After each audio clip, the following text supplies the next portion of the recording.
All right, boys and girls, welcome back to Wood Raven Outdoors. I am pretty excited today. I get to start my maple syrup season. So I've got quite a few maple trees in my front yard, and this is all I have left from last year. So I'm gonna get after it today. I'm gonna show you guys a little video of how to make maple syrup. So fairly simple process, something I've been doing since I was young. And homemade maple syrup, can't beat it. It's the best there is. It does take quite a bit of sap to make the syrup, but hey, it's a lot of fun anyway, so we're gonna go ahead and get started. All right, y'all, first thing is I wanna go through the supplies with all of you guys. Sorry if there's a little echo in here. Still completing the new workshop, so hopefully that'll be completed fairly soon. Got half the sheeting done, but that's besides the point because we're talking about maple syrup. So as far as materials that you're gonna need, I was able to purchase about 12 of these tubes right here. And I will show you essentially how I install these and everything else, but they are fairly simple. I got about 12 of them. I did get them off Amazon. I couldn't find them anywhere else with the plastic taps that come with them right there. You guys all know I definitely advocate for buying local, but I couldn't get them anywhere else, so I had to get them off Amazon. So that's going to be essential for you depending on how number of taps you have. There's a dozen here. I usually tap about 5 or 6 trees, and I usually get about, I don't know, a couple gallons of syrup every year. So that's quite a bit of syrup. But that's about how many I tap, so I got about 12 taps here. I also have 2 food safe buckets. Not that you have to go with food safe because you end up blowing everything out anyways, but I went with food safe. I reuse these every year. You can get them for about $7, I think, at your local hardware. That's where I got mine. And then obviously the tops that come with them. And what I did do was drill holes in the top, and I'll show you that. And then obviously just to tap the tree, you're gonna need a screw gun, and I'll show you how that works, or cordless drill. And that'll be used to tap the tree, and then I'll hammer them in just very slightly to make sure I don't get a whole lot of, I don't want to pound them in there too tight. So yeah, this is your basic supplies so far just to get the trees tapped. When we get into the overall boiling of the syrup and making the syrup itself, I'll get into a few more things that you're going to need, but fairly simple from that perspective. What I did do in the tops of these, like I said, I drilled holes in the top of them, and they are tight, very, very tight. So you can see the hole that I drilled in the top of that bucket. And I drilled it obviously a smaller diameter than what the actual hose is. And they're difficult to get in, but I want to make sure I had a real tight seal around there to make sure I get a lot less sediment in there that I'm gonna have to filter out later. And then obviously that'll go right into the tree. So yeah, very simple from starting to make maple syrup, but we're gonna go ahead and get after it, and I'll show you how I tap the trees. All right, y'all, I have my maple tree right here. A couple important things. So first is that I am on the south side of the tree, and so sorry, we're in my front yard. It is busy out here. I wish my maple trees were in the back, but they're not. So anyways, I am on the south side of the tree. I'm gonna pick a good height with this bucket. Let me see here. If I go right in about there, I'm gonna go in on an angle. So that's important for you guys to see, as I'm going in on an angle.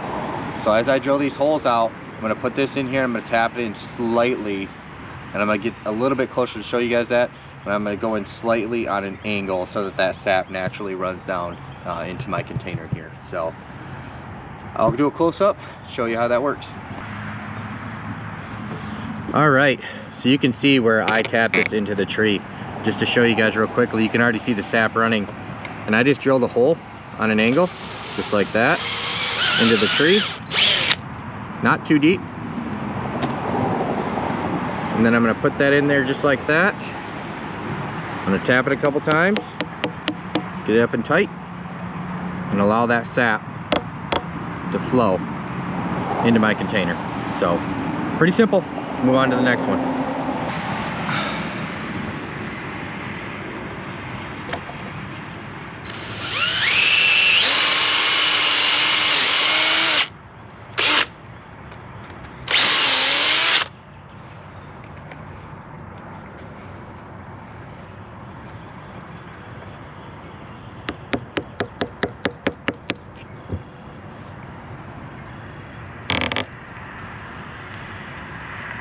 right, just a little closer look.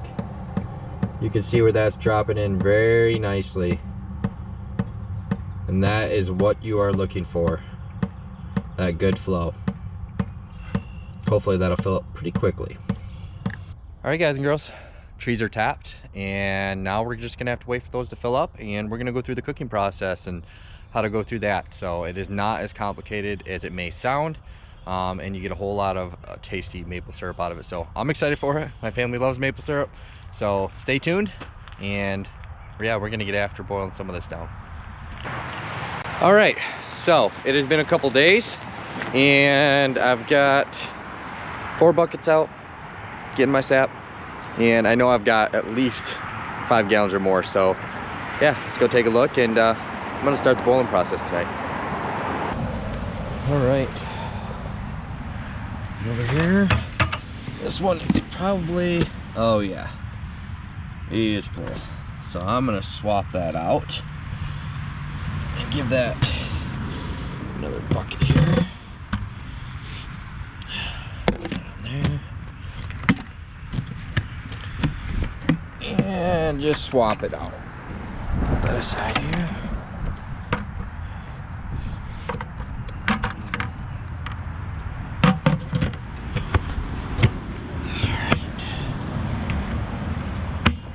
All right.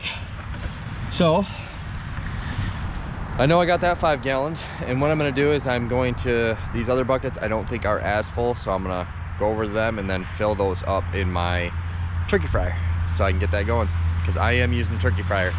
I haven't built one of those fancy systems yet, and it seems to work really well, so that's what I'm going to do.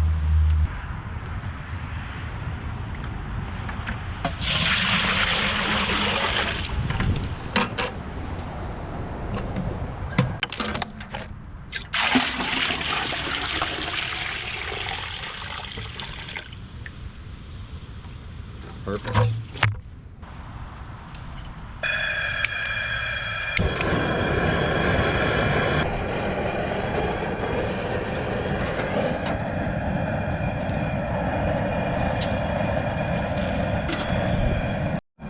All right, so I got on the burner. It's gonna take a little while to burn down, and so I'll basically show you guys throughout the process, but it's gonna burn way down. And before I take it inside to do the finish, I'll kind of show you where I burned it down to, and then we'll go in and we'll talk about what temp you need to be able to get it to in order to reduce it enough to make the maple syrup. So stay tuned for that, and yeah, we got some time now.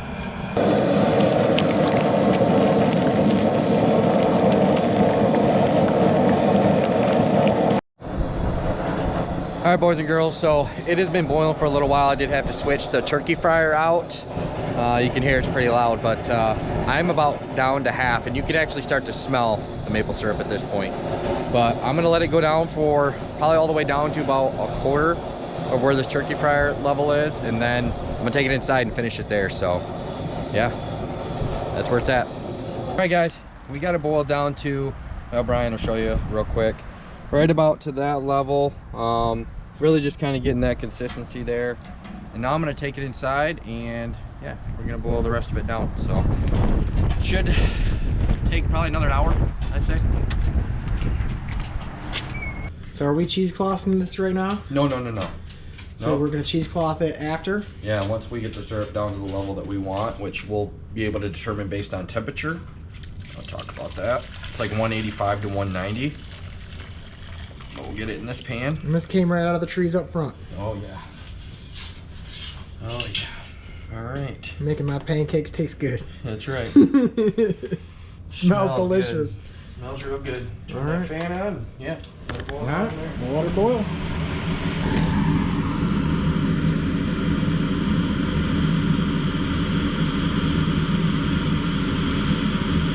All right, guys. So the sap is actually reducing quite a bit. So Brian, I don't know if you want to get a close-up on that, but the sap is down quite a bit from what it was. It's actually boiling out, so let that get down. And what we are trying to do is reach a temperature of 217 degrees. So I'll put my thermometer back here.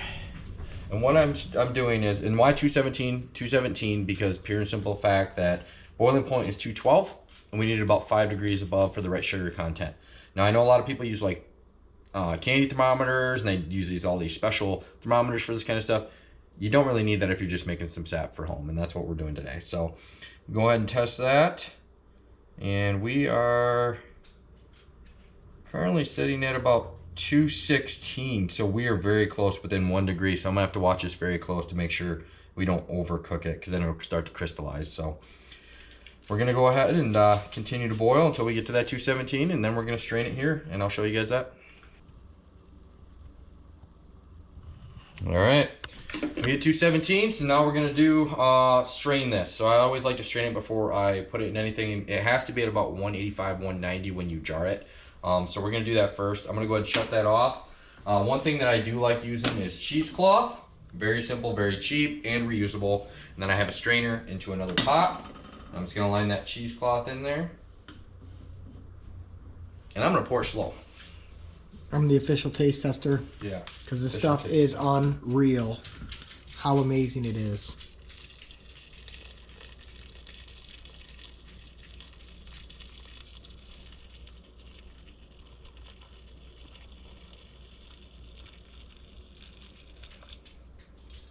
And you can actually see the reason that you have to do that is look at all that stuff that was in there. All that yuck you want out of there. So we're gonna get that, and yeah, I'm gonna test the temperature. When it gets to 185, we're gonna start jarring it. All right, so the sap is down to about 185 degrees.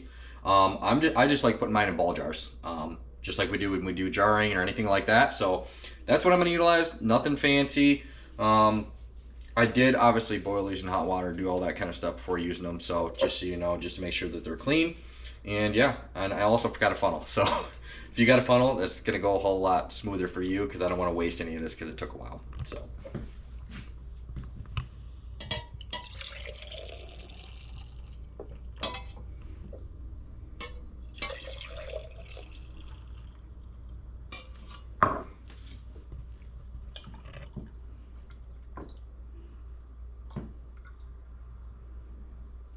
All right, now we'll go ahead and seal those up.